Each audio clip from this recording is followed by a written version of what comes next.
Hello, in the last video I showed you how easy it is to add geofences to your app. It was basically a case of just activating the geofence and then adding it down here, editing it using the map. If you needed to, you could use the satellite view, and then clicking on OK and clicking on Save, and then clicking on Done. After that, we'd publish our app with push notifications enabled. However, what happens if you decide to change your geofences? Well, if you're on an Android platform, that's fine, because you could just republish your app, upload it to the App Store, and within about 2 hours your new geofences in your new version of the app would be live. But of course on iOS with Apple, if you publish a new version of your app, you're going to have to wait at least 2 weeks for Apple to review the new version of your app before your geofences go live. Well, there's a solution. Just go to the Resource Manager and just check that geofences has been enabled for sync. This is sync column here, and make sure there's a check next to geofencing config.json in the sync column. Normally by default that'll be switched on, so it should be on, but just make sure it is. Click Done. Now when you come to publish your app, you're going to make sure I want push notifications enabled, correct? And then on the last step, you need to make sure that you've enabled resource synchronization. So this has to be checked.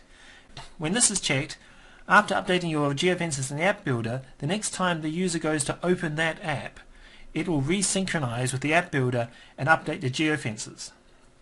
So make sure this is checked when you publish your app. Now the next situation you might have is you've got two apps. You've got an Android app and an iPhone app. Let's say you've updated the iPhone app. In this case here we have an iPhone app.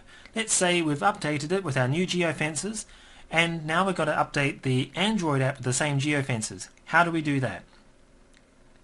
Well, first of all, I'll make a duplicate of this. You just click on Duplicate. Okay, we call this Real Estate Agent 1. We'll just call this Real Estate Agent Android, for example, and make it an Android app. Duplicate. Okay. Now let's suppose we've just updated geofences. So let's say we've got a new geofence. Maybe we're going to change house number 1 to a different location. So that house is sold, for example, so let's move this to the new house, and the new house is over here. Just pretend. So we'll click that as OK. It's got the new latitude, longitude coordinates here. And we'll give this a new name just so we know. Okay, so we're going to call this house 2. Okay, so we're going to save that. Click Done. Now, we want to update the Android version of our app now. So we just go to Synchronize Apps, and we just select the app that we want, Real Estate Android. Click on Next. And now we've got a whole list of files, and we just find the geofence file. There we go. It's already checked it for us, but we can just double check to make sure this is the one we're going to be updating. So when we click on Sync, it'll now copy from our iPhone app over to our Android version. So click on Sync. Syncing complete. Following files have been copied. Geofencing config.json.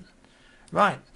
And now, because we published both of these apps with Update Sync enabled, when users of the Android app or the iPhone app next open the app, it'll automatically synchronize with the server and download the latest geofences. So as they're moving around the town, now the new geofence is the one that will trigger the messages. And of course the messages could be different and it'll be appropriate for the new fence. Okay, thank you for watching and enjoy this awesomely powerful feature.